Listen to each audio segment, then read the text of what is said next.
holiday season, you might be looking for nutritious, convenient meals to keep you energized on jam-packed days. Factor, America's #1 ready-to-eat meal delivery service, can help you fuel up for brekkie, lunch, or dinner with chef-prepared, dietitian-approved, ready-to-eat meals delivered straight to your door. They just drop them at your door, people. You'll save time and eat well. You'll stay on track with your healthy lifestyle while taking all of your holiday to-dos in stride with good meals in the tum-tum. If you're too busy with all this stuff, these meals are easy to get done. They taste great. All you've got to do is head over to factormeals.com/expandingreality50 and use code expandingreality50 to get 50% off. That's code expandingreality50 at factormeals.com/expandingreality50 to get 50% off. Support for this podcast and the following message come from Corient. Corient provides wealth management services centered around you. They focus on exceeding expectations, simplifying lives, and establishing legacies that last for generations. Leverage their exclusive network of experts to help achieve your personal and professional financial goals. As one of the largest integrated fee-only registered investment advisors in the U.S., Corient has experienced teams who can craft custom solutions designed to help you reach your financial goals, no matter how complex. Real wealth requires real solutions. Connect to a wealth advisor today at Corient.com. A choice right now between fear and love. It's just a rock. Out of the dark night of ignorance and into the shining light of truth. Expanding reality. A population of citizens capable of critical thinking. We don't see things as they are, we see them as we are. There's a level of reality where everything dissolves into an ocean of energy. We empower our experience by insisting on our authenticity. That's very profound. Very. Expanding reality. Welcome to Expanding Reality. I am your host, Brandon Thomas. On this episode, we got the honor to sit down with the great and powerful David Warner Mathisen. He is an author who has been exploring the connections between the ancient myths and the stars for a very long time now. Some of his books, just to name a couple guys, are Astrology for Life, The Undying Stars, The Ancient Worldwide System, all of which will be linked down in the show notes so that you guys can explore his work further. For the audio-only audience, just a heads up that there is a bit of a visual presentation that goes along with this. So if you'd like, check the show notes for expandingrealitypodcast.com. The video will be over there or on YouTube. Either way is fine. Also check Rockfin. It'll be up there too. So go check out Rockfin for premium content and all that good stuff. And check out the show notes for all the ways to expand your experience with us here on the show. So, without any further ado, let's just get right to this amazing conversation with David Warner Mathisen. All right, everybody, welcoming to the show, it is the great and powerful David Warner Mathisen. I am extremely excited about this conversation. I got your information, and of course I heard you ahead of time on How to Kill a Sacred Cow podcast with our mutual friend Jay Hennehan, which you guys did an awesome job, and you were nerding out on vases and Pan's penis in one of them, and I was just fascinated by the conversation. And of course, you're an incredible author. All the ways to find you and your books as well will be linked in the show notes, so guys, please feel free to research David further. He is fascinating, and I cannot wait to get into this with you, brother. So for my audience that's not too familiar with you, do you mind just letting us know a little bit about yourself, and then we'll launch into it, bro?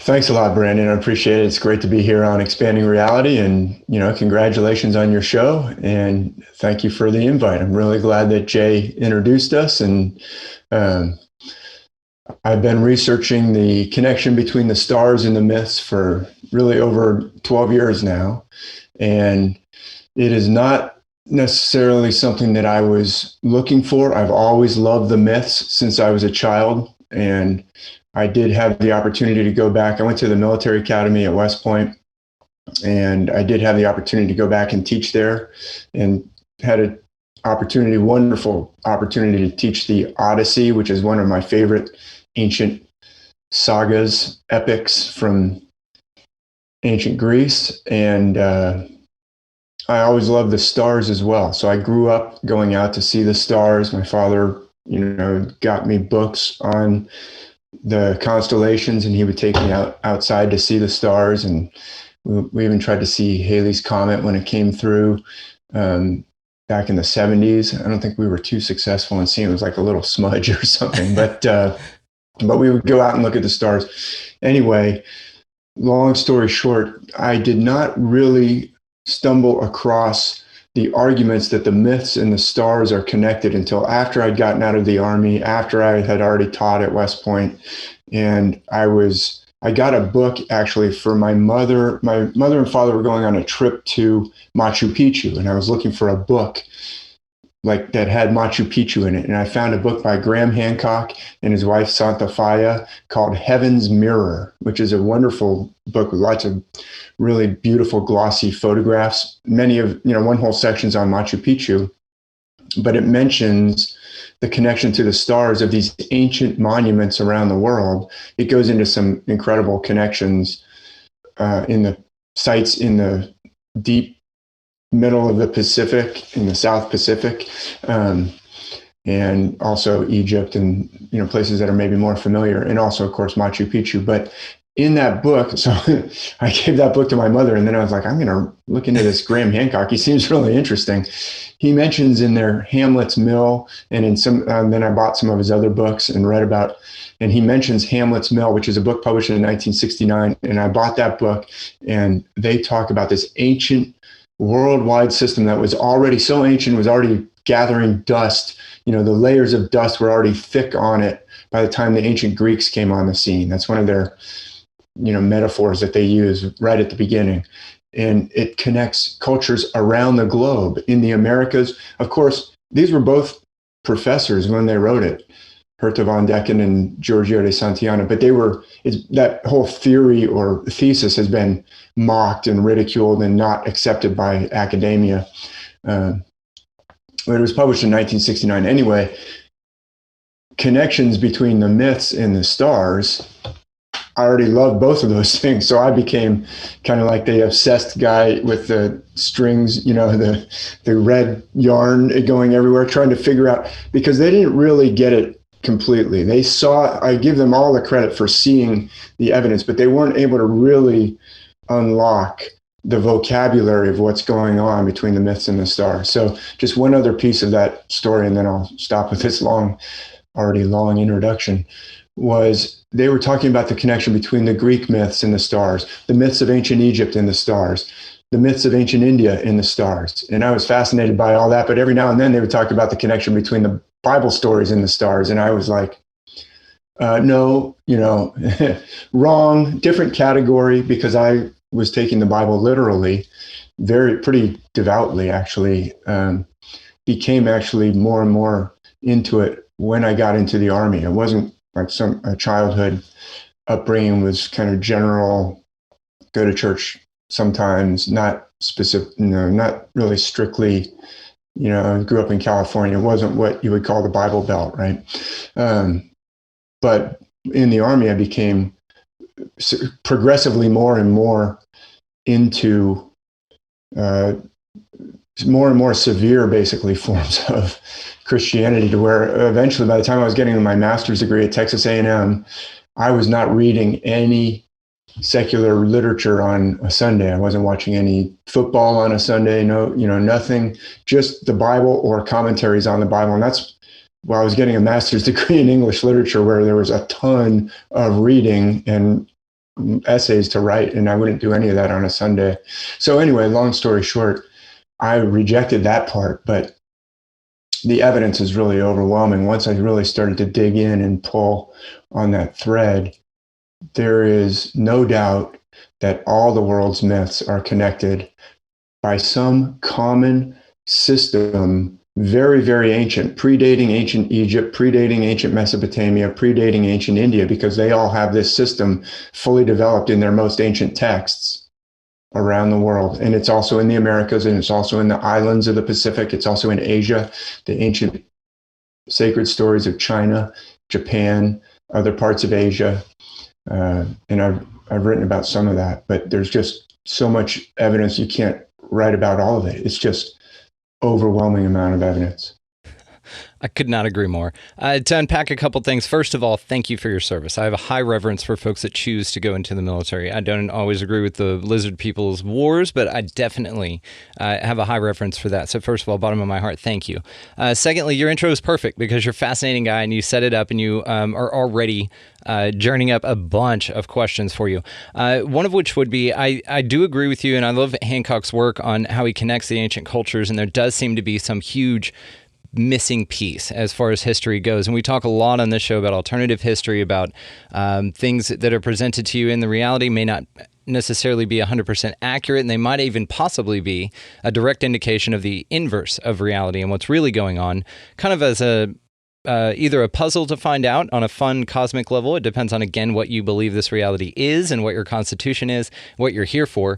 But another way would be pretty nefarious for a control end. And then they, hide actual history and your true power and the true nature of reality from you, because it's the best way to keep you in the Great Deception, which is kind of what this time period has been referred to as well. And then the heavens mirroring the stars, or the stars mirroring the monoliths that are found on the ground. Again, Cambodia, Teotihuacan, you've got Egypt, you have all of these places across some interesting meridian lines that have reverence for not even the stars, but specific constellations in specific ways that are identical. And so this does denote a fabric or a template that everyone seems to be on board with, but then they just kind of put their own twist on it. They call it Quetzalcoatl over here, but it's, Osiris over there. It's very, very interesting. So whenever you walked down this path, it's interesting also that you weren't raised specifically, we'll say, in the doctrine of Christianity to a hard level and then found it later. I've got this theory that you always just kind of do the opposite, or you kind of gravitate towards what you weren't raised with, simply because now it's not something you were told, it's a discovery that you made. And whatever that is, and if you want to go real deep with this, I don't know how much, how deep you want to go, but it could be something on a spiritual level to where it's like, okay, well, you're going to need to know Christianity. So we're going to raise you in a house of witches. And then you're going to rebel against that because that's a natural order of things. And then you step into your Christianity. And then you have a stronger investment in that idea because it's something you figured out. It's not something that somebody kind of laid out for you, right? And I think this is interesting. So would you, before we move on, because you've got an awesome presentation I can't wait to get to, just again have so many questions for you. Would you consider yourself still to this day Christian? No, not in the sense that anybody generally means when they say that word.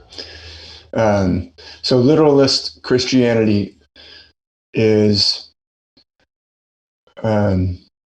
taking these ancient scriptures, which are part of the ancient wisdom of the different cultures. Given all this ancient wisdom, I am convinced that the ancient wisdom preserved in these myths has as its purpose a beneficial purpose. So you alluded to a little bit about, there are different theories. And I'll say right off the bat that what I can prove, what I can show, what I am most confident about is that the stories, the characters, and the events can be seen in the constellations beyond doubt. And it's the same system operating around the world, which is impossible to explain within the rigid, conventional, orthodox paradigm of history that's taught in academia to this day, very rigidly enforced. If I were to walk in and say, hi, I'd like to be a professor, I've discovered all these connections around the world. And by the way, it's the same system that's operating in Mesopotamia as is operating in the stories of the Maya and the sacred stories of the nations of North America. They would say, get out and don't let the door hit you on the way out, because that doesn't fit our paradigm. You're talking nonsense because it doesn't fit our paradigm. Well, your paradigm is so radically flawed. I mean, it's gravely flawed that it needs to be retired, and radical revision is necessary for the timeline of human history. But to answer your question, the literal texts of the Bible are actually beautiful when you understand that they're esoteric and that they're full of truth and beauty, and that is what attracts people to them. And to, I love your questions, and you said a whole lot in that little bit. I'd love to address all of the pieces, but I also am quite convinced that they are talking about trauma. They are talking about trauma as it's understood by basically cutting edge healers. It's not even these cutting edge healers like Dr. Gabor Mate or Dr. Peter Levine. Maybe I'll have an opportunity to reference them a little bit later, but they're not by no means, when you listen to them talk, they say, basically, this is not what I was taught in medical school. In fact, some of the things that I've discovered go completely against some of the conventional or widely accepted understandings of depression, addiction, and, actually those things are signs of trauma, psychological trauma, not necessarily physical trauma. Some Dr.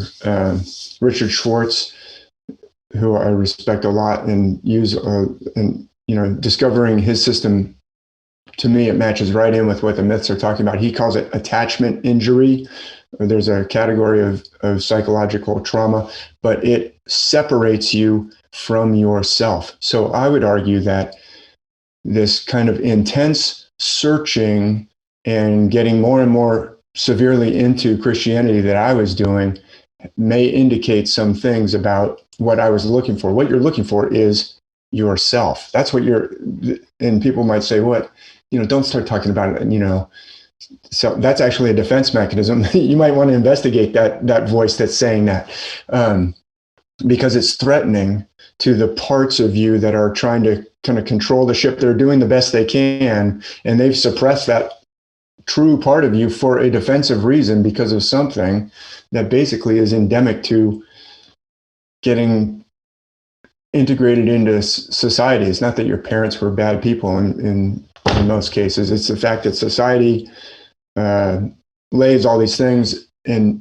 that's why the myths are there, is to actually explain to you that this has happened. They show it in pictures, and then they show you how to fix it.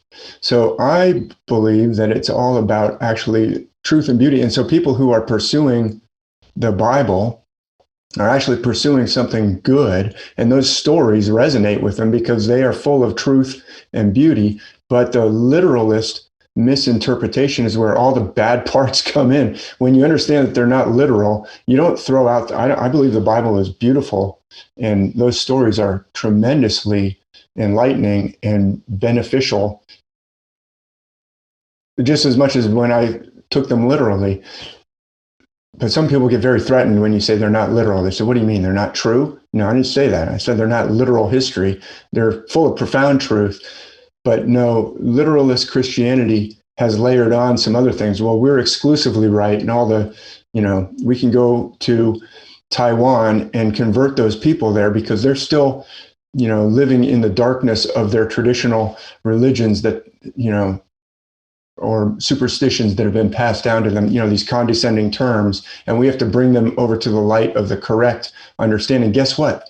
Your stories are based on the exact same system as their stories, as it's all part of one system around the world, that somehow there was some kind of trauma that was probably global that splintered this all up and caused it all to be forgotten.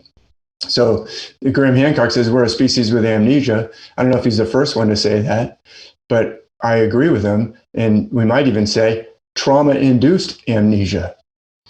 Yeah, and depending on, again, your worldview, I think that we're gods with amnesia. I think that we just have forgotten our true nature and power, and we're here to just kind of figure it out and discover it through really interesting concepts, but again, through the thickness of a great deception that's been deliberately pulled over your eyes, right? It's the Morpheus thing. It's the world that's been pulled over your eyes to shield you from the truth. And it seems like, though, with concepts like the Bible and with ancient texts, I agree with you that there's a ton of wisdom in there. I've made the comparison a few times that it's kind of like in our very far future, if all of humanity has been destroyed, and then there's like a couple people that went underground and then they survived and came out, and they found a Spider-Man comic book, or like all of the Spider-Man comic books.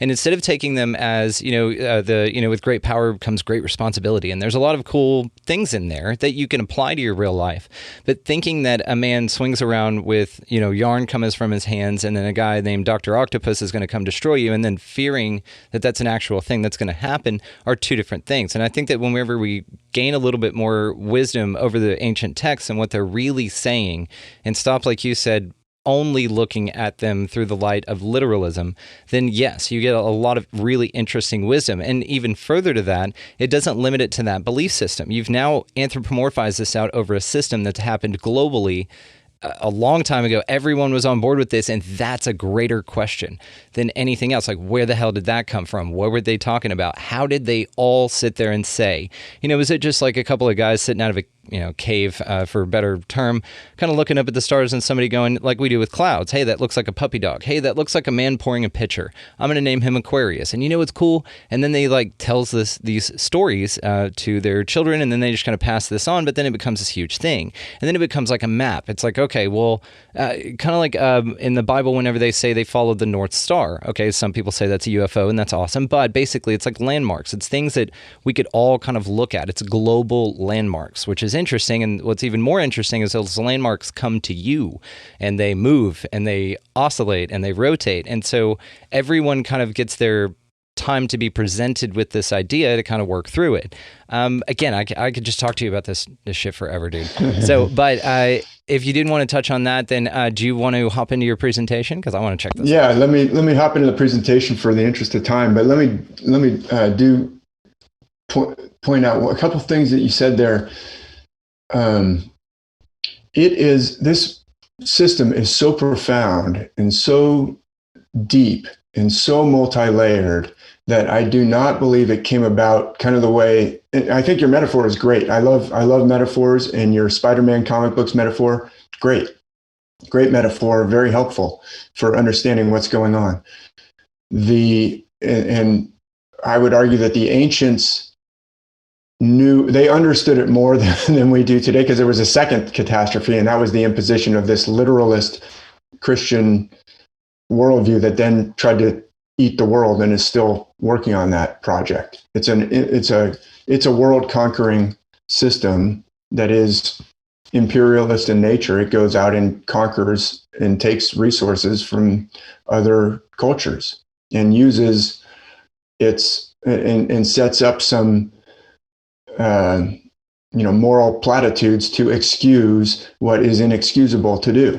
Okay. So there was a second catastrophe. So the ancients understood, quote, the Spider-Man comic books better than we do today. But I agree that it's quite possible that they didn't even, the ancient Egyptians obviously were doing some incredible things and had these myths, which are based on the same system. I've demonstrated that, and there's far more than I could put into a book that could be looked at.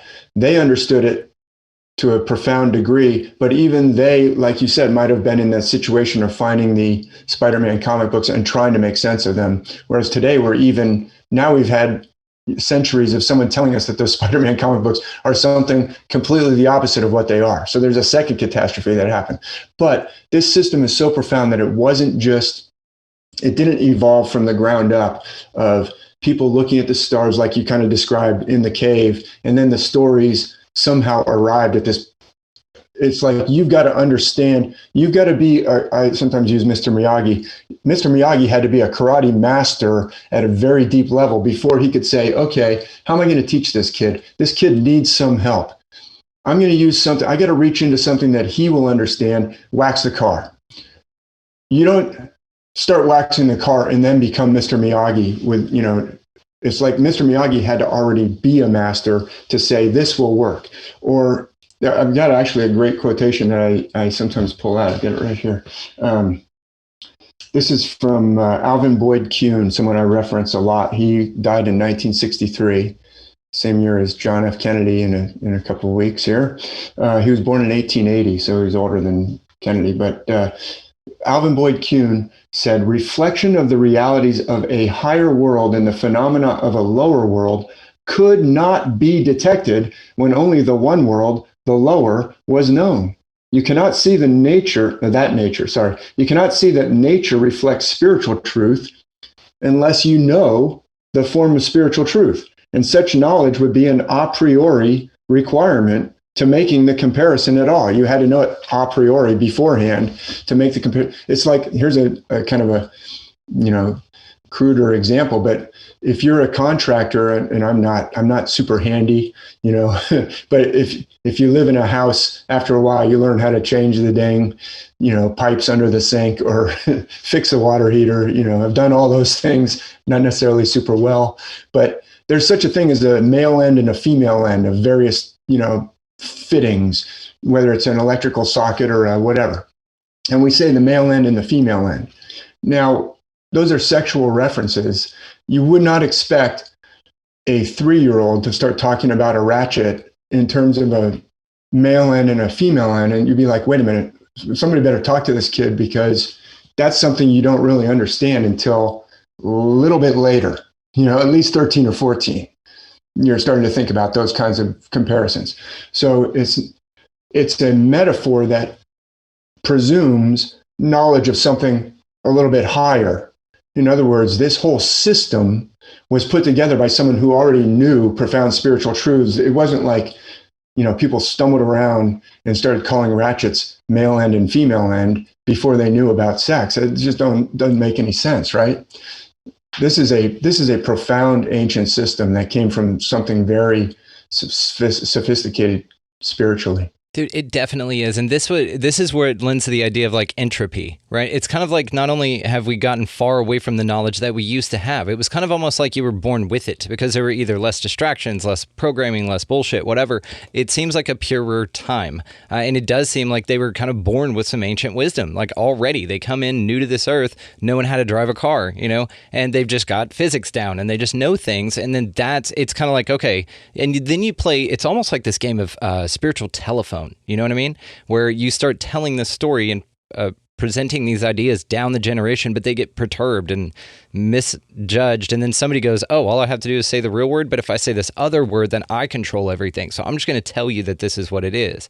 It's fascinating to me, these concepts of this degradation or this entropy, like we say, with spirituality, but I think it ebbs and flows. I think it's through a cycle and it's all this rebirth and stuff. So totally great lines of conversation that we could go down. Like I say, man, I could talk to you forever about all of this stuff. So, and this is what's wonderful. So I want to check out your presentation, and then me and you will, of course, we could nerd out on this stuff forever. Yeah, let me show it so that people can, people who are listening and may be going, what, based on the stars, what does that even mean, or what are you talking about? Let me show you. But you're right. It clearly blows apart this kind of cult of progress that, we're taught in school. My kids are now full grown and either in college or out of college. But I remember in 3rd grade, they're coming home with the school book that talks about early humans. And then, from the early humans, we went to the hunter-gatherer, and then we poof, Egypt. It makes no sense. Yes. But it's this timeline that just keeps going up. And supposedly we're more advanced than the Egyptians. Well, it's cyclical for sure. Yeah, like we're the best thing out there. And these people still throw water bottles empty in the back of their truck, and they think it's going to stay in there, and it's not considered littering because the highway blew it out. You're an idiot. What are we talking about here? It's little stuff like that. Yeah, absolutely. And this idea of this straight line of progress. Anyway, I know we can nerd out on this. There was some other thought I just had, but let's jump into what in the world am I talking about? And I'll say again, I don't know if I close the loop on this. I can show beyond doubt that this is going on. Then we can debate about what it means. Was this for beneficial, or was this to hide and suppress the people? That's a common. You hear that a lot in the alternative media circles that we're both very familiar with, that, this is all an enslavement of humanity system. I spent a lot of time in my most recent book, Myth and Trauma, arguing that it's not that. It's intrinsically, it's an uplifting system, but just like psychology, the purpose of psychology or medicine is to help people, ostensibly. That's what, if you're a psychologist and you understand the human mind, you can help people maybe better than the average person. But if you're an evil psychologist, yes, you can mess people up better than the average person.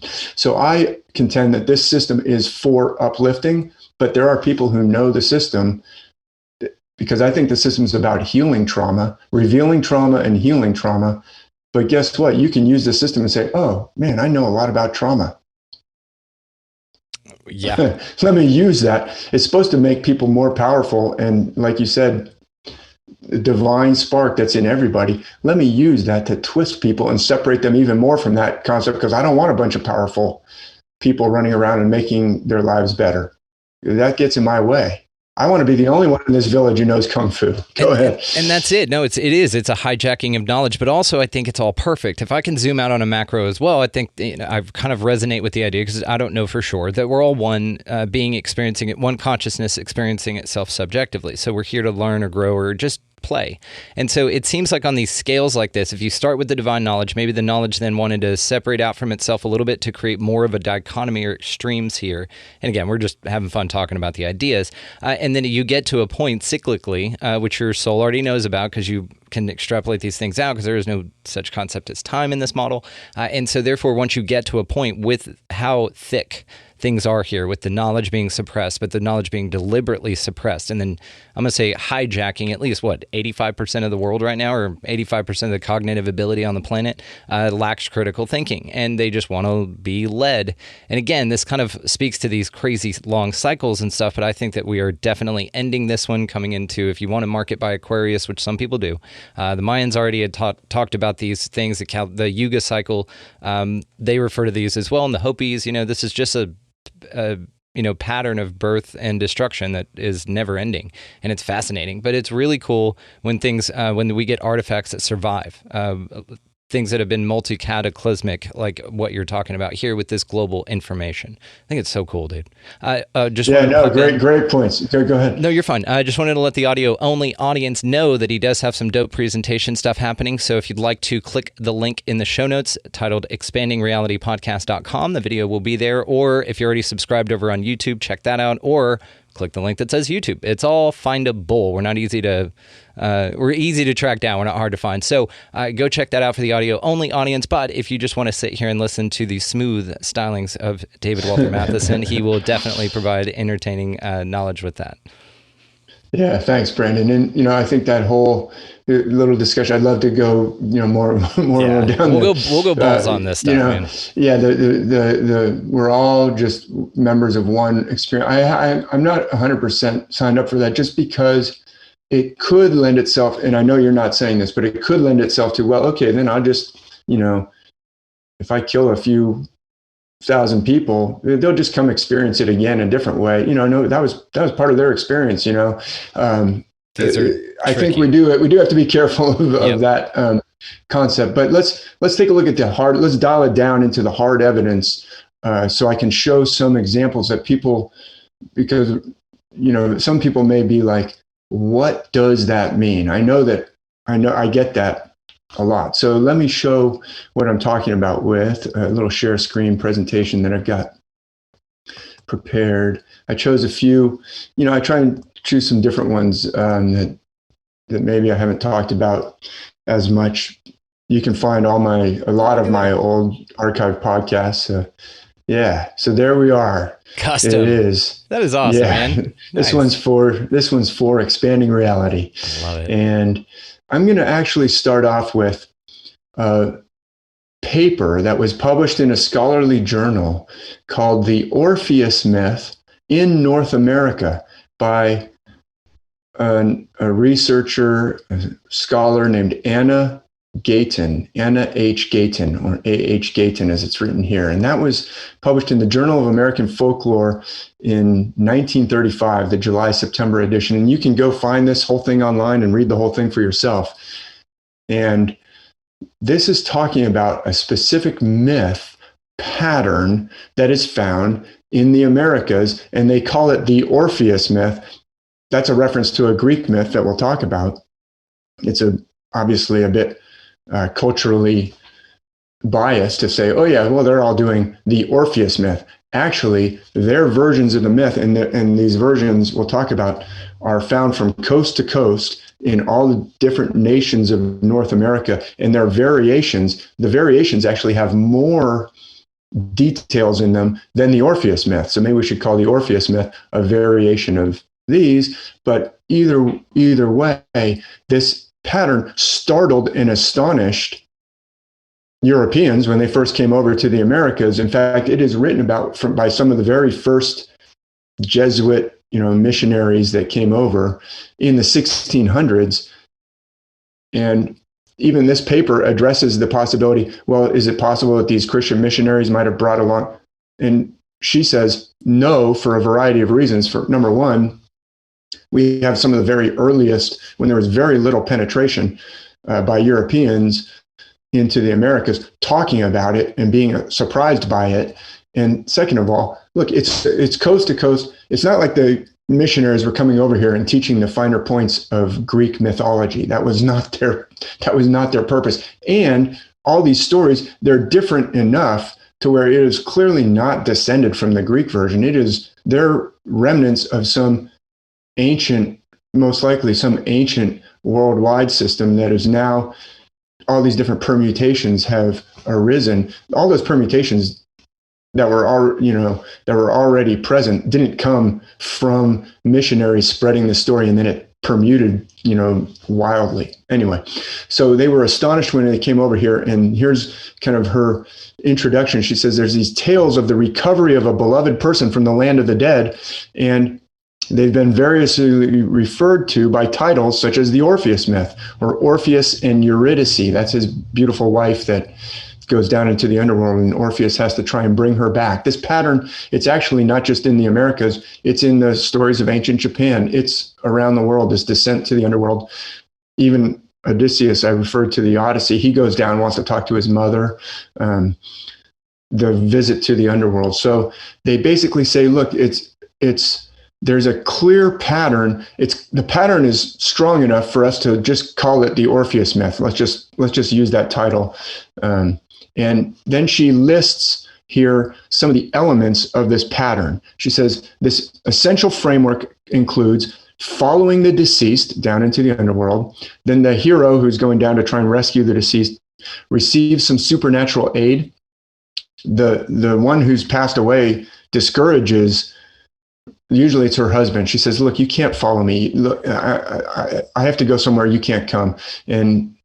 But he persists. The journey is always to the west in the North American versions. That's not in the Orpheus version, by the way.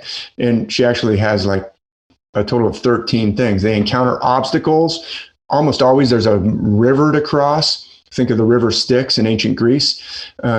Overcoming of obstacles. Some of the obstacles, will turn you into a fish if you fall into the water, things like that. There's the presence of a guardian who also gives assistance. There's attributes there. The dead usually say, there's something that smells bad around here. Oh, we got a living person down here. What's he doing here? That's in the North American versions. Again, not in the Orpheus myth. And it goes on. Eventually, the dead one will be allowed to come back, but with certain conditions. If you look at 10a there, it says maintaining continence. That's the way she's talking about sexual abstinence is what that means. It doesn't mean, when we say continence, it usually means something else. Yeah, it's got to do with pooping, right? Well, yeah, control over, yeah. In my reductive way to put it. So she's not talking about that. That's not one of the contingents that you don't have to go to the bathroom. They cannot have sex for, let's say, 6 days or something like that. And if they do, or even a kiss, she's going back to the underworld. And so there's these conditions. And in almost all cases, the conditions are not fulfilled, and she ends up going back to the underworld.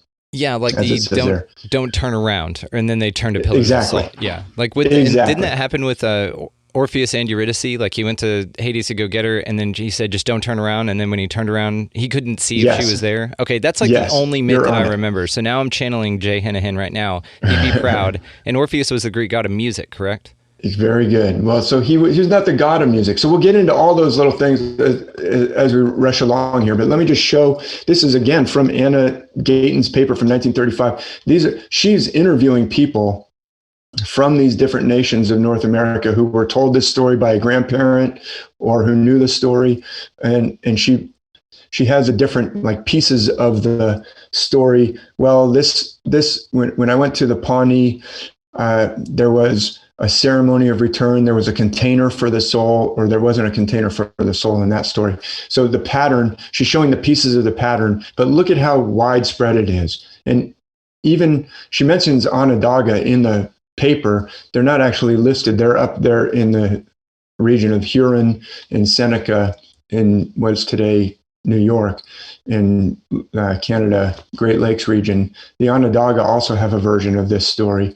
And in any case, it is very, very widespread, and it is coast to coast, but it has a great amount of variation across the nation, but enough recognizable patterns to say this is all part of some Orpheus type story that's in common with the Orpheus myth. And we could also call it the Izanami story, or there's a Japanese myth that has the same pattern. There's all these different variations on this around the world. So we'll get into the Orpheus myth. Just, that was a great, it's the only one I remember. There. Yeah, thank you. And I'm job. glad that was the one you pulled. I had a guitar named Orpheus because of the music connection. Awesome. Well, music is so important, and we will talk about the god of music, and Orpheus was the greatest human musician. Okay, but he's also like a cult figure. There were Orphic hymns that are very important to check out. So let me show. This is on. So this paper is like 31 pages long. You can read the whole thing. I'm not going to show a lot of text here. Mostly I like to show a lot of pictures. But this is a version that she quotes. She happens to cite, she says, to furnish acquaintance there in the second paragraph. To furnish acquaintance with the Orpheus myth, we'll use a Yokuts story. So the Yokuts actually are right near the area where I live, where I'm talking to you from right now. So let's acknowledge the fact that all this land was, the Native Americans lived here. This was their land given to them. They were allowed to be born here. So they're the people of the land. And then it was taken by the same system that we're alluding to, the whole conquest. And we don't need to revisit all the atrocities, but the Californian Native Americans were, by almost all accounts, very peaceful. They lived together without a whole bunch of wars. There were a lot of different language groups, but they weren't killing each other. And basically the Europeans, when they came, they talked about how easy they were to kill. The army units would roll up to a village and start slaughtering people and saying, and afterwards they would write the report. It was completely easy. There was very little resistance, or a couple of men tried to resist with their fishing spears and they were quickly killed. So it's a horrendous story, and it is connected to what we're talking about. Basically, I grew up where that red arrow crosses the peninsula there in the Bay Area. That's the San Francisco Bay Area. That's where I lived growing up, and today I live down here. And actually, we have in the county where I live an important ancient petroglyph site. It's simply called Painted Rock. It's in the Carrizo Plain, and it's often attributed to the Yokuts. I'm not sure really how it's known who did these, but they're quite unique in that they're multicolored. There's yellow, red. A lot of times the petroglyphs in North America don't have as many colors as this one has. And then in the 1930s, people shot at it with shotguns and blasted away a lot of the painting. So it's tragic Thanks, also. Guys.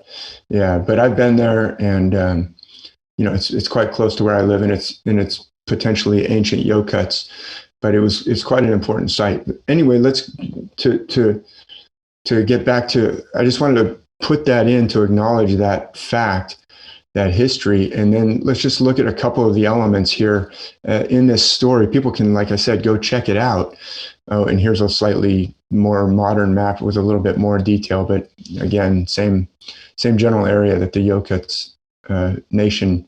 And they were almost completely exterminated, but there are still descendants of they're still members of the Yokuts nation today. But in this story, they talk about a man who had a very nice wife, is how it's described here. And she died and was buried, and her husband decided to follow her to the next world. And he knew that she would stay in her grave for 2 nights and 2 days, and then she would get up and leave. So he went to the grave and said to himself, I'm going to stay here. I'm going to watch. And when you get up and leave, I'm going to follow you. And so it says he hollowed out a little place in the ground nearby and lay down in it, like he made a little grave for himself. So on the second night, just before dawn, when objects could scarcely be seen, the woman got up, arranged her clothing. She had a bead band on her head. She shook out her hair and replaced the ornaments. She shook out all her beads. The man cried as he watched her. He's watching his wife getting up and shaking out all her bead ornaments, and she started to walk off. She staggered just as if she were drunk. This is the part I'm quoting from. I forgot I put that box there. She looked back. She saw him, but she ignored him. So they walked on for a night and a day. Finally, she said, what are you doing here? You're alive. You can't cross that bridge. What bridge is she talking about? We'll find out. You'll fall in and become a great fish, she said. So she's warning him, don't try and follow me. Then they came to the bridge. In the middle of the river is a bird, a killdeer, who tries to scare those people who are crossing by suddenly saying, cat, cat, cat, cat. If a person loses balance and falls in the water, you laugh. But if you lose your balance and fall in the water, you become a fish forever. Yeah. It's like the floor is lava kind of thing, you know? Yeah. So these are details of the story. He's going to but does he give up? He does not give up. It actually says the man, she goes across the bridge and she cries. The man began to cry. He's like, I'm going to lose her. Look at this. I mean, this story brings tears to your eyes when you think about it. This is it. She went across the bridge. She told me, if I go across, I'll get turned into a fish forever. And he began to cry. But then he had with him an eagle down rope right here. So he threw that across, and then he skimmed safely over the bridge. So he's like, I'm all or nothing. I'm not going to give up. I'm going for it. And then he gets across to the other side. There's his wife and many people. They were dancing around a dance. And it says there in the brackets, they're inserting some editorial content. They were doing the ghost dance. Everyone spoke of the newcomer's unpleasant smell because he was alive. Anyway, let's. I love that. We could dive into this, more and more, but I just want to show that this pattern is going on. It has these details that I've called out, a few details that we're going to look at as we go to the celestial. But let's go to Orpheus and Eurydice really briefly, since you mentioned it. This is a statue of Eurydice. The story is that Orpheus, as you mentioned, he played the lyre, which is like a harp that you can, but not as big as what we think of as a harp. You can carry it around. So like a guitar, basically a guitar is a form of a lyre. And he was the most amazing. He could even make the rocks begin to weep if he wanted to sing a really sad song. Even the stones would start to weep. And so, he was very sought after by the ladies. Because he was a great musician. That's the same as today, right? Why does anybody take up guitar? Good thing that got passed down. Yeah. So beautiful Eurydice on their day of marriage. Ovid, there's many different sources that preserve this story. It's a very famous ancient myth. Ovid says she was walking through the grass accompanied by the naiads, who are these basically goddesses, the naiads. So she's walking with these other goddesses through the grass on the day of her wedding. She's still a virgin. Ovid kind of makes a reference to a god of virginity who was there at the wedding to show that, she's still a virgin, but the torch wasn't, there were no good omens, is what Ovid says. It doesn't look like they're going to have a very happy marriage. And sure enough, right after the wedding, she's walking in happiness, basically with her divine bridesmaids, the naiads, through the field, and her ankle, Ovid says, the sharp tooth of a serpent pierced her ankle, filled her with poison, and she died. And of course, Orpheus is distraught. And this statue is obviously not ancient. I think it's in the Louvre in France. So it's a more modern, I forget what century, but you can see that the artist has put the serpent around her foot coming up and biting her ankle right there. If you look at the detail very closely, I put it bigger so people who are looking on a small little phone can see it. But I recommend you go look at this. When we get to the stars, you want this on as big of a screen as you can. So anyway, there's what happens to Eurydice. So she goes down to the underworld, but Orpheus doesn't give up. Just like Just like in the story that we just saw from the Yokuts nation, we have Orpheus says, I cannot live without her. This is horrible. He goes down to the underworld. It says he crosses the river Styx. He goes past the dreadful phantoms that are starting to crowd around him, the guardian dog of the underworld, Cerberus, with his 3 heads. But Orpheus has no problem getting past Cerberus because he can play the lyre like nobody else. Even the shades start to weep when he starts to play. So he goes down to the king and the queen of the underworld, the goddess Persephone and the god of the dead, whose name the Greeks wouldn't even mention, but you know his name. And Orpheus starts playing, and Ovid even, kind of gives the words of his song. He says he started singing, and basically he said in his song, listen, king and queen of the underworld, I know my wife has died on her wedding day. It's so horrible. I know you don't have to let her go, but I've been smitten by love, and even the god of love or the goddess of love is not unknown down here. I know that, even you, god of the underworld, you fell in love with Persephone, and over time she fell in love with you too. And I believe that even the power of love is working down here. Can you please, and they're so moved by his song, can you please let her go back with me? And the song moves their hearts, and they say, and the king of the underworld, the god of the underworld says, you've moved us with your song, Orpheus. We've never done this before, but I will let her go back with you. But on one condition, you have to trust all the way back up the long journey to the world of the living. You have to trust that she's back there following you. If you look back, that shows a doubt. That shows a lack of trust. And you'll lose her forever. So don't look back. And so here's one artist depiction.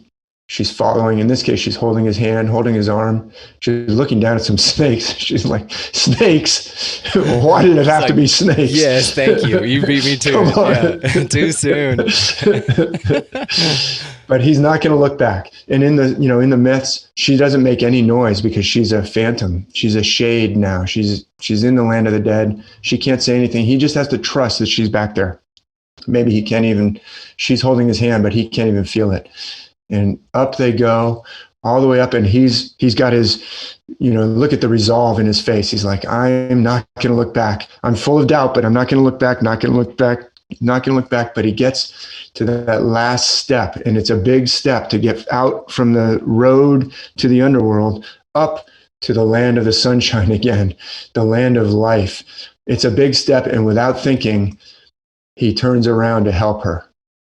And that's all he sees is her fading back to the underworld. Ovid says he hears distant word of her last cry is farewell, but he can barely hear it because she's disappearing back into the underworld. Look at the step. He went up the step. It was so big that he just, without thinking, had to turn around to help her. And Ovid says, what could she do? Could she blame him? It was all for love that he turned around, but that made him lose her forever. And then Ovid goes on to say he was so distraught that he never remarried. All the women, would pursue him, but he was just heartbroken. And there's his lyre. You see it again there at the bottom by his foot. There, he's dropped it. Oh, it's heartbreaking. Yeah, it is. Well, and on a couple levels. I mean, of course you'd have trust issues with the god of the underworld. I mean, who knows if that dude can be trusted at all? And then, yeah, chivalry is not dead in this, but obviously it screwed him over in the end. He should have just been like, all right, good luck. I hope you can climb up this thing if you're really back there. It's got to trust. You've got to trust. But it's the same thing. It is. It's tragic. Yeah. The doubting Orpheus. And doubt plays a role in myths around the world. So what's going on here? Well, let's go to the stars because... Oh, here's one more. This is a sculpture by Antonio Canova, a fantastic sculptor who lived in the, I think, late 1600s and then early 1700s. I think this is also maybe in the Louvre. I'm not positive. But there's Eurydice right after he turned around. Oh, you're not supposed to turn around, Orpheus. And she looks at him longingly, and he's like, he realizes what he's done. Oh, no. I turn it around. And if you look very closely, I've looked at the statues before and maybe even used them in a previous podcast, but I never noticed until getting ready for this one. Right here, if you look really closely, there's a hand. That's the first thing I looked at. Yes, to grab her to pull her back. Damn, that's cool. Sculptures are awesome, by the way. I don't think people really kind of appreciate what it takes to make one of those damn things and what that, how you have to see that to create that. That's fascinating. It is amazing sculpture, and it's moving. That's what artwork does, and that's what myth does, and that's what literature does. That's what poetry does. That's what music does. That's what music does. And Orpheus and he has a lyre. And so let's figure out what's going on in the sky, and we'll relate it back to the myth of the Yokuts as well, and some of the patterns that are found in North America.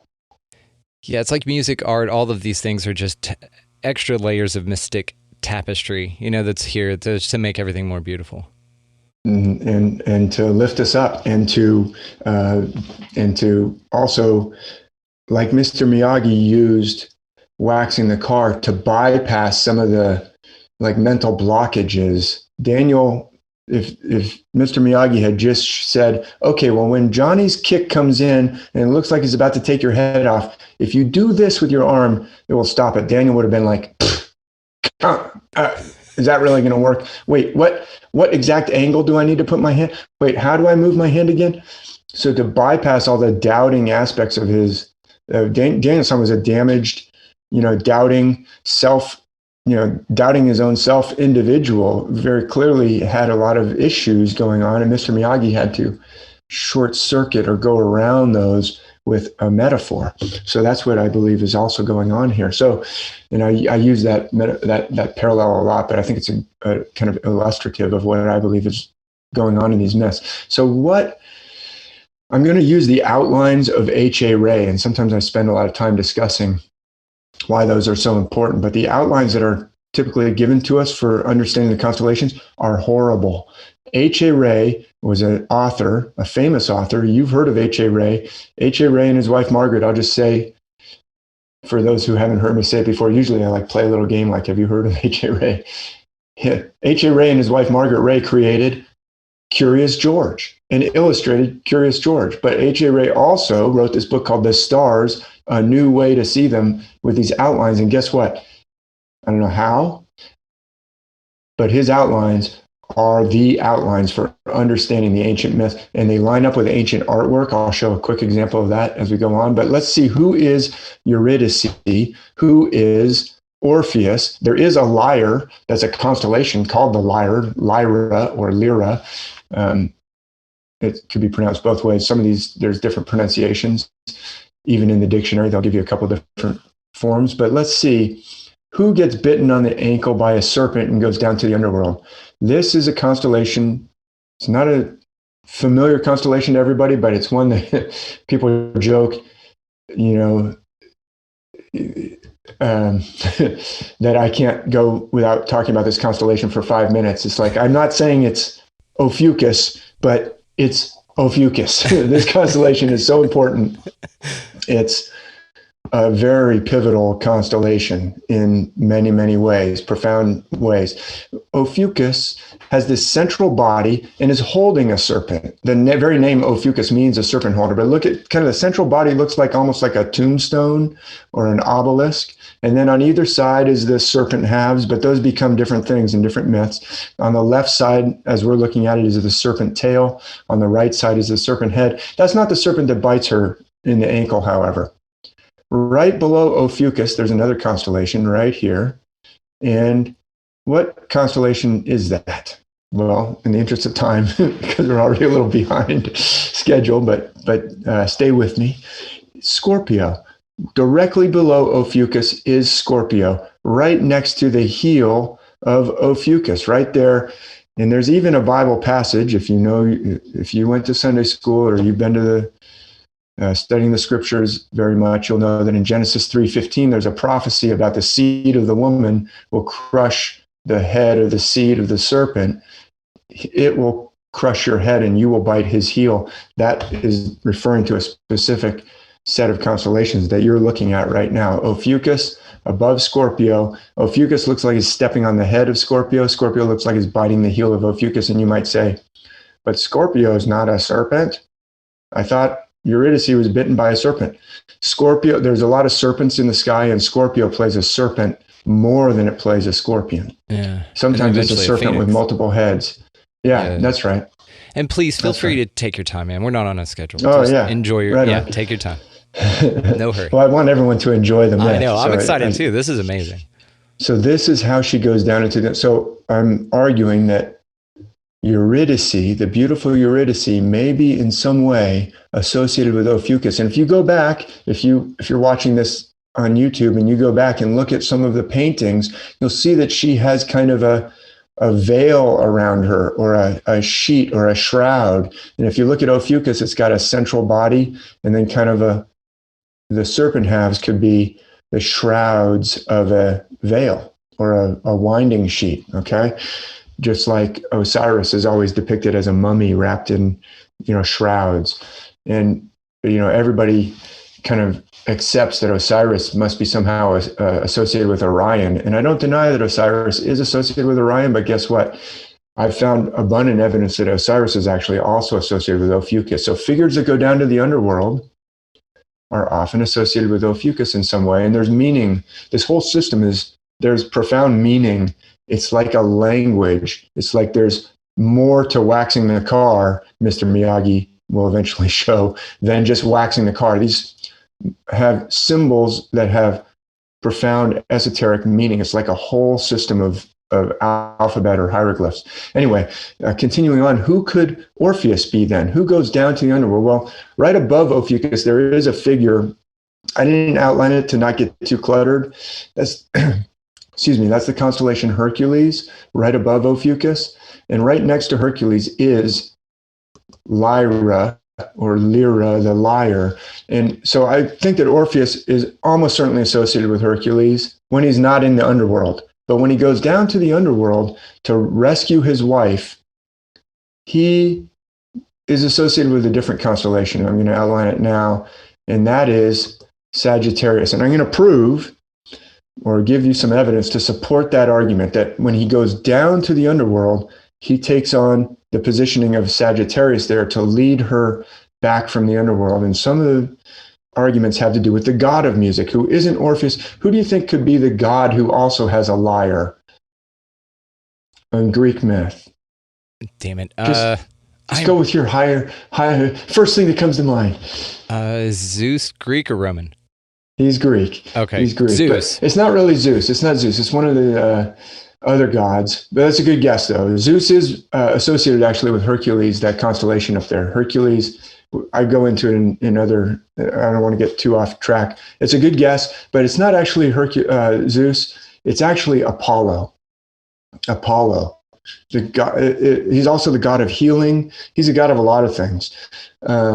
But Apollo is often depicted with a lyre in ancient, I could show some ancient, I'm going to show some more modern statues just for clarity's sake, but I'm going to show that Apollo is associated with Sagittarius, and Apollo has a lyre. Apollo also has a bow. Look at Sagittarius. You see Sagittarius holding a bow? Yeah. Bow and arrow. It's almost like a inverted bow and arrow, but anyway, a bow and arrow. And pointing it at what? Scorpio again. Does Apollo kill any dragon, serpent-like creatures? He does, actually, in the myths. We won't go into it, but he kills a serpent dragon named Python, or the Python is where we get our word Python. She's a dragon who lives at Delphi, and that's how Apollo gets the temple of Delphi. It used to belong to Python, and the priestess of Delphi was always called the Pythia, or the Pythia, the Pythia, because she was getting her visions from the fumes that rising up from the python. But anyway, you can see that he's pointing his bow, but that bow, I'm going to argue, could also be a lyre. And you may say, that's a stretch. Come on, prove it to me. So let me show you a piece of artwork. It's a photograph I took myself. I love this piece of artwork. I think I showed it on Jay's show. I've shown it a lot. So I'll just briefly, this is not Apollo. Who is this? This is the goddess Artemis. Well, Artemis happens to be a twin. She's a goddess who's a twin. Who's her twin brother? Well, that would be Apollo. So Apollo and Artemis are twins. He's associated with the sun, she's associated with the moon. But I have shown that beyond doubt, this ancient artist from the 500s BC or 400s BC is depicting the goddess Artemis in the exact outline of Sagittarius that's given to us by H.A. Rey in 1952 book.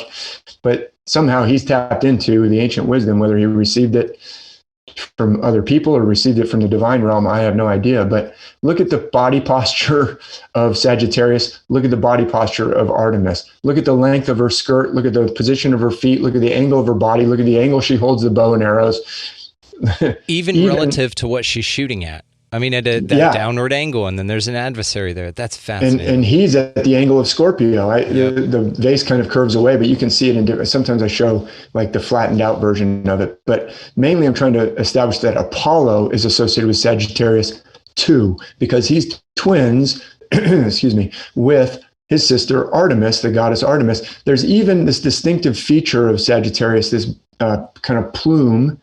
The stars are there in the sky. It's not like H.A. Rey made this up. Look at the artist has put like a plumed tassel on her sword or whatever she has on her back there. I don't know if that's her quiver of arrows, maybe. But in any case, it's in the exact position as the...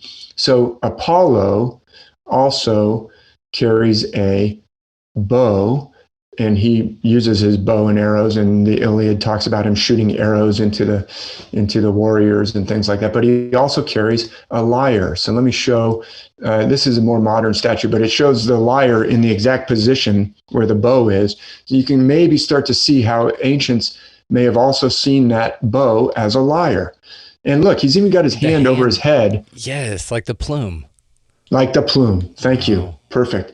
When you see that in artwork, even going back to the 1600s, 1500s, or even ancient artwork, like I've talked about the Pylos combat agate, there's a figure on the ground who has his hand in that exact position. Suspect potential Sagittarius because of the plume. You saw it right away.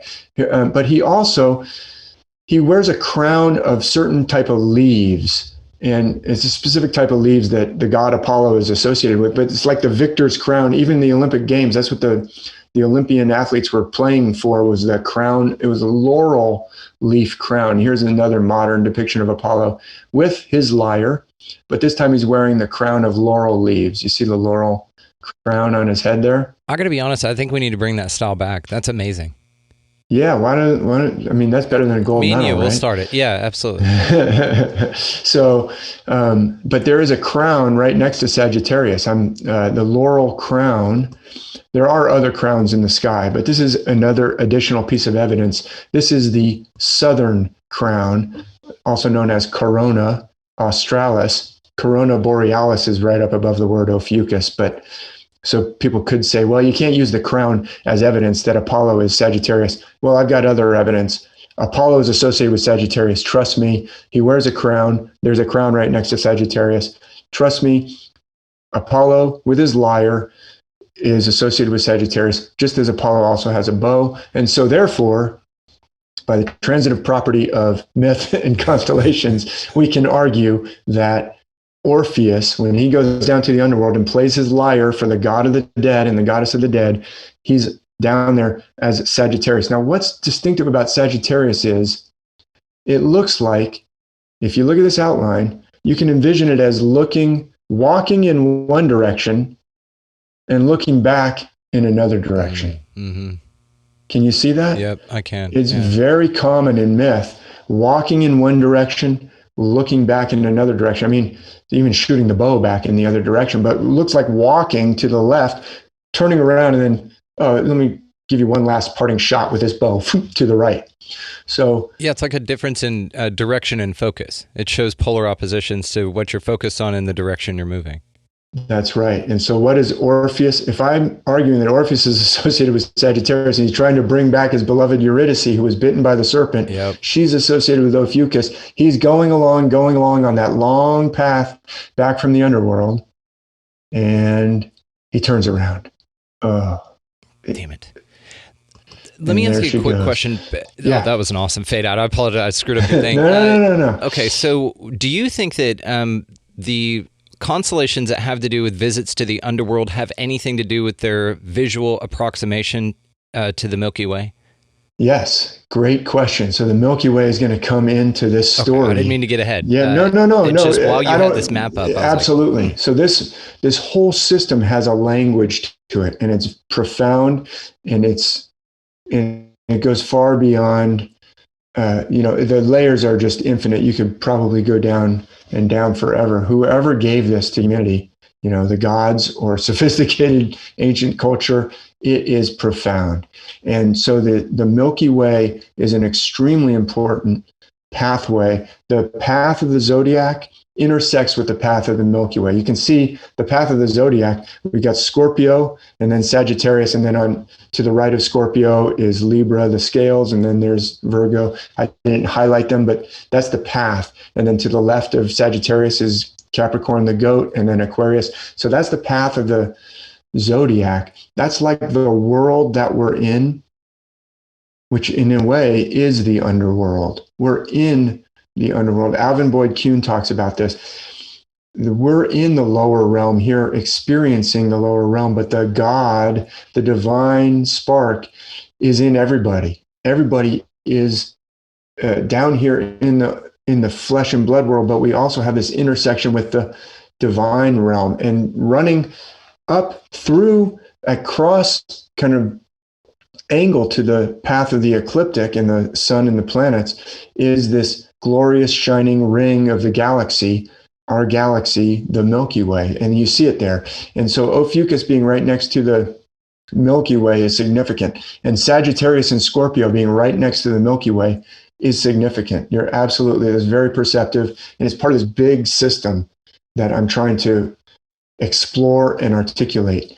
And I've been, like I said, I've been doing this for 12 years, and it's like I've been developing my understanding more and more as I go along. I didn't have all this understanding at the beginning. Even, you can see that the myths are based on the stars. That's one thing. But then understanding what is the language, they're using a celestial language, but you have to learn almost an entirely new language and what these things mean. And you're right. So this Milky Way path, it stands for a lot of different things, but it does stand for an ascension from the underworld. And guess what? You're in it. It's like Jeffrey Rush says in the first Pirates of the Caribbean, you best start believing in ghost stories. You're in one. Because you're in one. Okay, so let me show how it also relates to the story of the Yokut story. But let me see what I show next. Oh yeah, so you mentioned actually, you kind of, let me use a fancy schmancy academic term, conflated, which means to kind of run together two stories. You kind of conflated the story of Lot's wife. That's a different story. Yes, I'm great at that. I just blend a bunch of shit together. No, but because they're based on the same constellation. See, you're very perceptive. Yeah, you're very perceptive. She looks back because she's in the position of which constellation looks back? Sagittarius. So this is the story of Lot and his two daughters fleeing. Notice how Ophiuchus is in between two kind of halves. Yes. Lot and his two daughters, and then Lot's wife is told, don't look back. We're going to destroy Sodom and Gomorrah. Do not look back. Do not look back. Lot's wife turns back. What happens to her? She gets turned into a pillar of salt. I want to go back to, I actually had some circles, and somehow I got the slide messed up, but this, oh my goodness. Let me just show it here. This is so great, man. You did a ton of amazing work on this.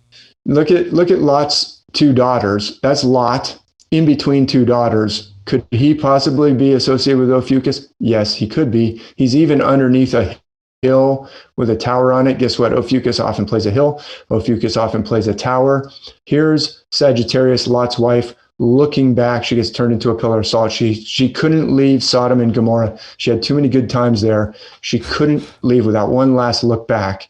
And pillar of salt. And this is a statue. She's walking in one direction. This is Lot's wife. Obviously not an ancient statue again, but she just had to take one last look back, and that was it. Lot says, come on, daughters, let's go. My wife is now a pillar of salt. She's trying to scope her side guys back there. Well, whatever happened, it's not literal. She didn't look, I had a picture of Lot's wife being turned to a pillar of salt in my Bible for children as a child. And that was a scary picture. Yes. Yeah. It's a They'll scary terrify you into story. believing them, right? Yeah. These are profoundly positive stories, I would argue, but they use some pretty bizarre and sometimes atrocious metaphors, but they're actually talking about spiritual truths that, as we've kind of hinted at. So let me go on to this one here. Boom. So let's go to that Yokut story, though. If you remember some of the details, he has to cross a river, Milky Way. See, the Milky Way could be a river. Yep. On a narrow, unsteady bridge. So here's the Milky Way. For those who didn't see it, jump right out at them like you did. You immediately latched on and noticed that that's the Milky Way. Is that significant? Yes, it is. In the Eurydice story, Ovid does say that Orpheus has to cross the river Styx.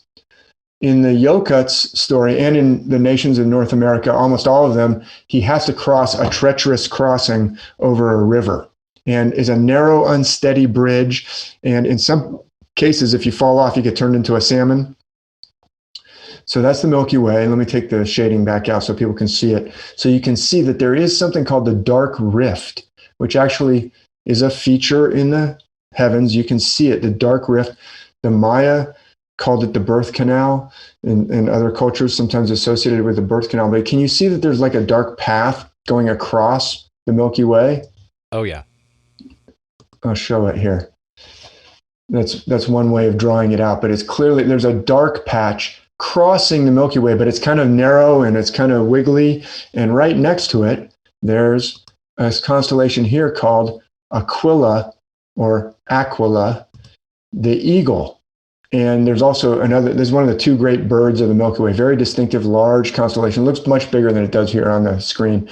Above it is Cygnus, the swan, just above the red path that I've drawn out, but it's kind of cut off by the top of the screen. But so these two great birds are flying towards one another, but right between them, there's a beautiful little constellation called, oh, by the way, the bird that tries to scare you is in the Yokut's version, a killdeer. These are killdeer.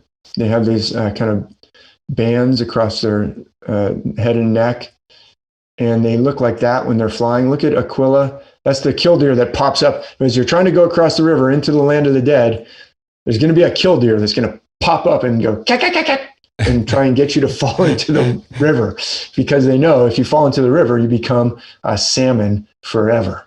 And here's the salmon. Can eat your ass. And even the point on their tail, how it relates to Aquila is fascinating. Oh, yeah. It looks way more like a mule deer than a eagle. Yeah, I was actually going to point out the tail. I mean, I prepared this. I haven't put killdeer in any. No. I'm glad you said that, because I forgot. I forgot about the tail. Like I said, I prepared this. I try and do something different for every podcast, and I've never put the killdeer in there before. So last night when I was putting this in there, I was like, look at their tails. Look at that long tail. So I'm glad you said that, because I forgot. I was rushing on to the fish. There's the salmon that you get turned into if you fall into the river. That's Delphinus the dolphin. Is a beautiful little constellation. It's very small, but actually the stars are bright enough you can see it, and it really does look like a dolphin, or in this case, a salmon that you get turned into when the killdeer startles you, and you go, and what type of a rope? Remember that the hero of the story is going down to try and rescue his wife. It's an eagle. An eagle down rope. So Aquila or Aquila, the eagle, which is a killdeer in the story, but there's some memory or connection of an eagle in the story, preserved in this myth. And Anna Gayton didn't know when she wrote that paper in 1935. And didn't ever give any indication that she understood that this was based on the stars. She's just recording the myth as it's preserved by someone that she interviewed, or that somebody interviewed and wrote down the Yokut's sacred story. It has these elements that clearly show it is part of a system. It's part of the same system as the Eurydice story from ancient Greece. And how does that happen if North America and California is on the opposite side of the globe as Greece? And these connections are not little connections. These are seriously, supported by lots of clues, connections. And so this crossing path, this narrow bridge. There's another Bible story where they cross a body of water on a miraculous crossing. You might be able to think of it. Some kind of a exodus where you're coming out of the land of Egypt. The crossing of the Red Sea. That is the Red Sea there, the Milky Way crossing of the Red Sea. You see Ophiuchus holding a staff or a rod to cause the opening to happen? Which figure do you think Moses might be associated with? Ophiuchus. Ophiuchus, yeah. This is a painting. He's not holding a staff in this painting, but that's Moses. And I thought I had another Moses. Here's another one. This one, he has a little... Like a wand. Using a wand. And it's this adorable. One from... Like he just plucked it off a tree when he was walking by. You know what's interesting, too, about this stuff is it's almost like the story's the same, but what they had to do is they had to appropriate different characters and animals and things for either the people at the time. I mean, even perhaps somebody's like, well, I don't like the name Orpheus. Let's call him Osiris. And somebody's like, okay, that's fine. And then it's the same story. They just kind of traded out different archetypes. It is fascinating. And the ancients understood that they were the same. See, when you talked about, I actually believe that the gods are real. This isn't just fable. They're real principles, real powers, and real aspects that can take us over. Like the god of war in ancient Greece was Ares, and Mars in Roman. And he has certain characteristics. He loves violence, and he loves he's aggressive, and he also has an affair with Aphrodite. But he has these he's a fast runner. He's headstrong. Do we have that? I mean, do we have that God Absolutely. Operating in us at any time? Why, yes. Can that aspect take us over sometimes? Why, quite frequently. The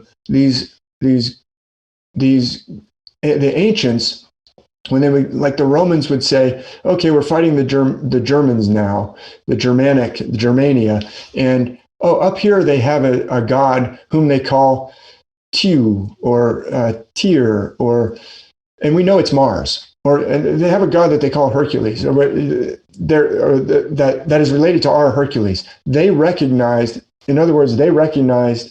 the parallels. They had no problem saying, "Oh, you call the god this.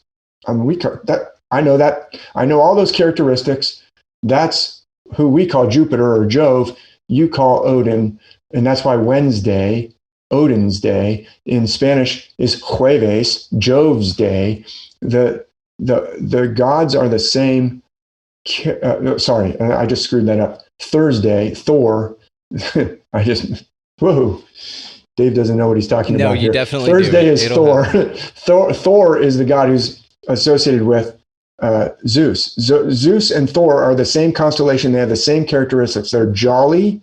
They love a good feast, but they also carry the most powerful weapon, thunderbolt in the case of Zeus, hammer in the case of Thor. They're the same constellation. They're jolly and love a good feast, and they are generally benevolent and gods that you would like to party with, but they have a temper that is ferocious and quite dangerous. Thor is quite dangerous when he gets angry. So is Zeus. These gods have the same characteristics from culture to culture, and they're associated with the same constellation as part of some ancient pattern. And all of these, the ancients understood that they didn't have a problem with that.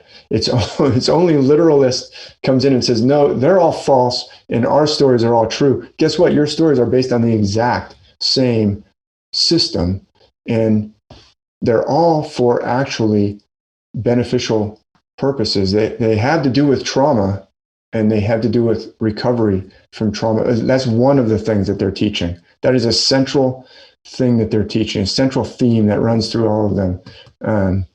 It's like getting the store-bought version of something versus the original. It's like Dr. Thunder versus Dr. Pepper. It's like they're the same thing, basically, right? It's just they're called different things.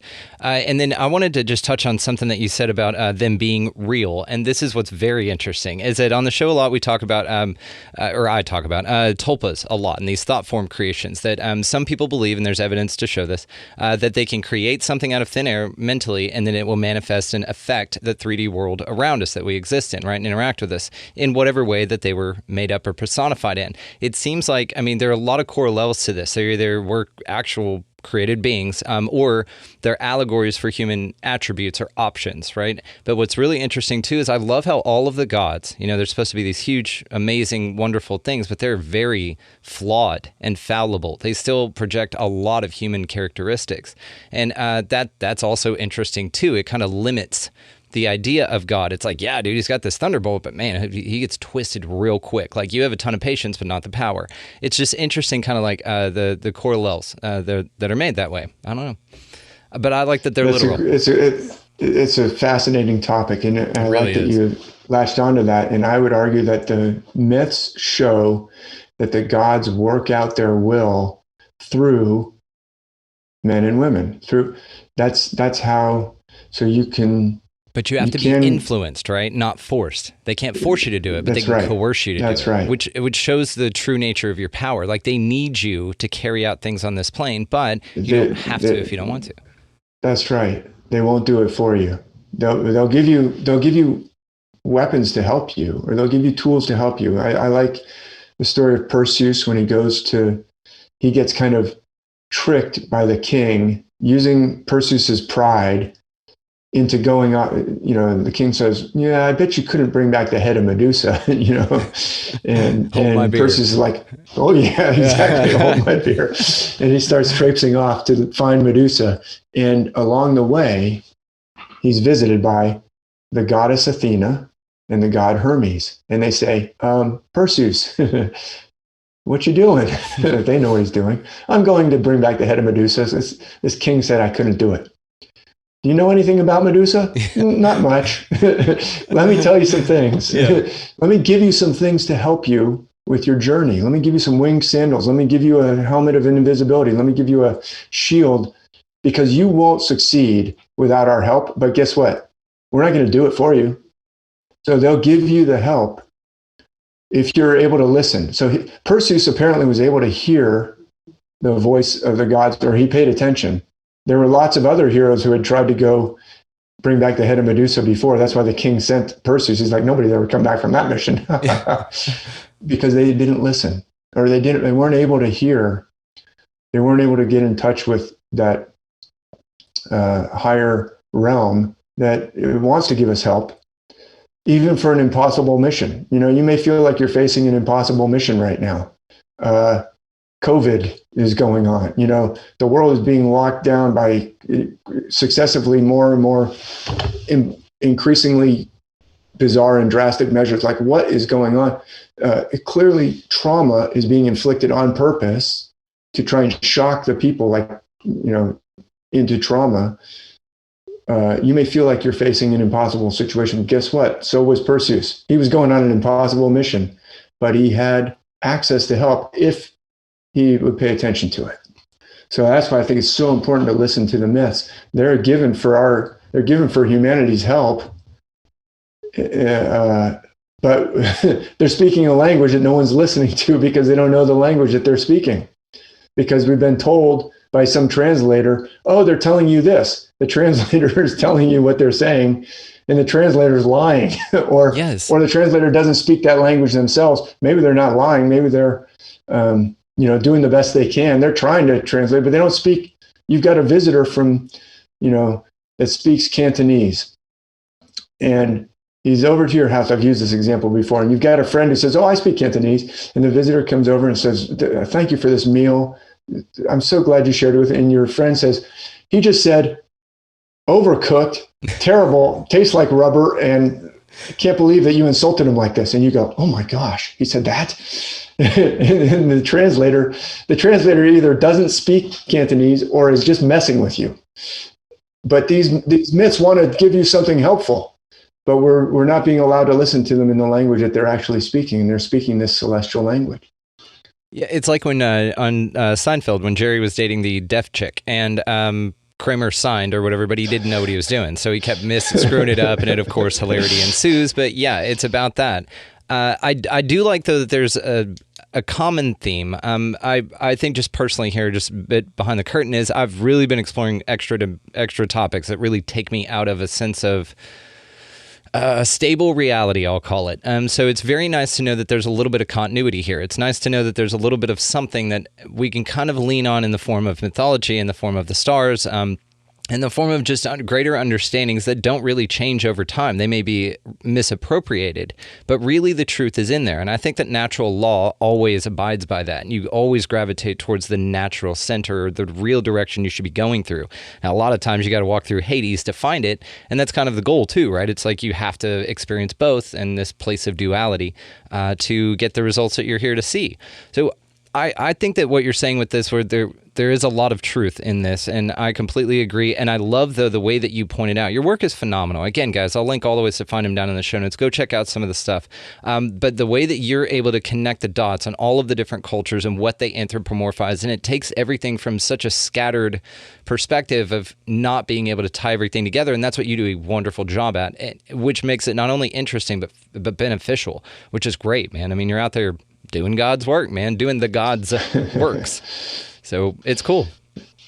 Hey, thanks so much for those kind words. And I totally agree that they are talking about profound truths in an infinite and invisible realm, that they're using the stars, which when you look up to the stars, you're looking into an infinite realm, right? You're looking into an infinite distance out there. I mean, you're looking into an infinite realm, and they're using a visible aspect to teach us about an invisible realm that is real, and that is connected with this physical realm at every single point. It's intertwined and interlaced and interwoven, and those two are connected at all times. And we have elements of both going on at all times, so tightly woven that they're not separate.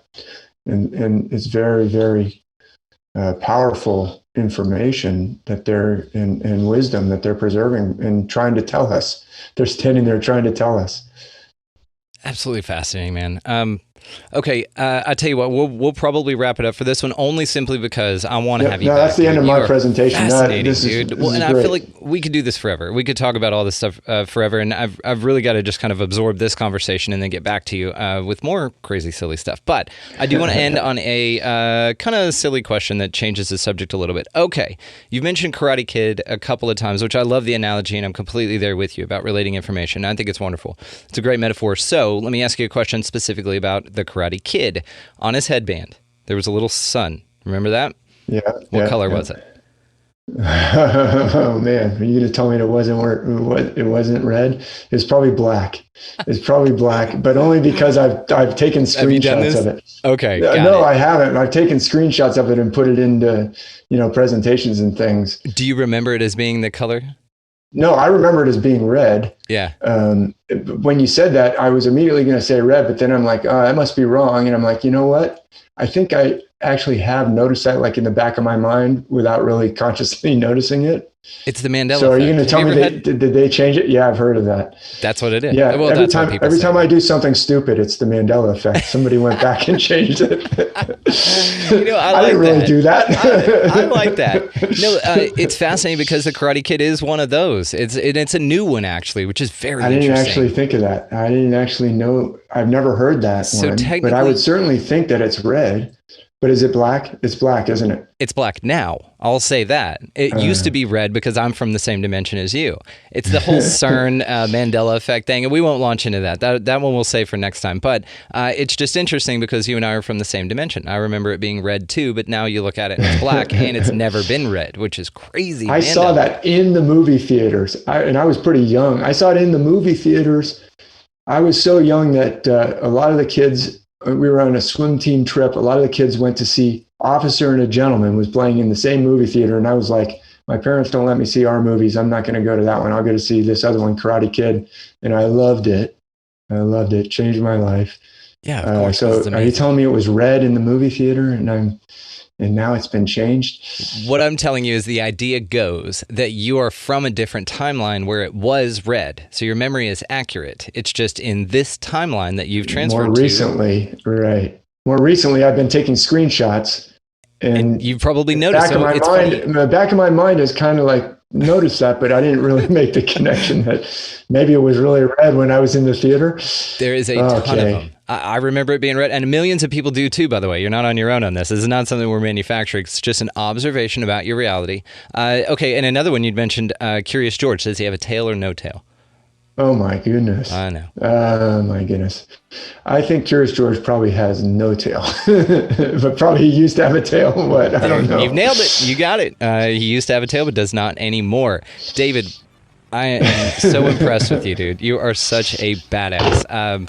Please come back anytime, and I will, of course, link all the ways to find you down in the show notes. Guys, check his work out. He's absolutely fascinating. Again, audio-only audience, check out the video for sure. You do an awesome job in that visual representation, especially of the stars. And I'm going to go out and look for the new constellations now. Those were a few I hadn't even put on my radar, but now they are. So thank you again, brother. You're fascinating, dude. Come back any damn time. You have an open invite. Hey, thanks for your kind words, Brandon. Those insights and kind of sparks that you're throwing off are fantastic. This was a really fun conversation, and those things at the end were also mind-blowing. I'm not a subscriber to the Mandela Effect yet, but that's a pretty planted the seed, and that's all that's you pretty need. Compelling arguments that you're putting up there. Hey, thanks a lot. I really hope your listeners enjoy it, and I know that your podcast is going to just keep growing. Thanks so much for having me over. Man, that was cool. David is just one of those dudes that you can talk to forever on this stuff and just keep going deeper and deeper down the rabbit hole of exploration of this. And we only skim the surface, guys. So I really hope that you enjoyed that. I enjoyed the hell out of it. I thought it was very, very interesting, and how the connection between myths and the stars and how it's all interconnected, and the ancients knew this stuff. And I like that it points to an overarching worldwide system that people were pretty damn aware of. So I think that there's definitely something to that, and David does a wonderful job relaying that information. So check the show notes for all the ways to find him. Also check the show notes for expandingrealitypodcast.com. That's how you can expand your experience with us here on the show. That's where all the socials are located, as well as merch and Rockfin and all that good stuff. The music that you are hearing right now is by a good buddy of mine, Vinny the Saint. He is linked down in the show notes as well. Y'all go check out some of his music, because he does an awesome job, and he's just a really good friend of mine. Very, very cool dude. So go out into this beautiful place this week, guys, and y'all just pick up a piece of litter, of course. Get out of the left-hand lane, because that's a pain in the ass. Be nice to everybody that you come across. Buy a meal or a coffee or something simple for someone in line or adjacent to you in some fashion. It makes a massive difference, and I know that you're going to feel it way more than that person does, which is incredible. It's unintentional, but it's definitely there. Just something to look out for. So go out other than that, big beyond anything else, and y'all just be good to one another. Thank you so much for listening, and we'll see you next time.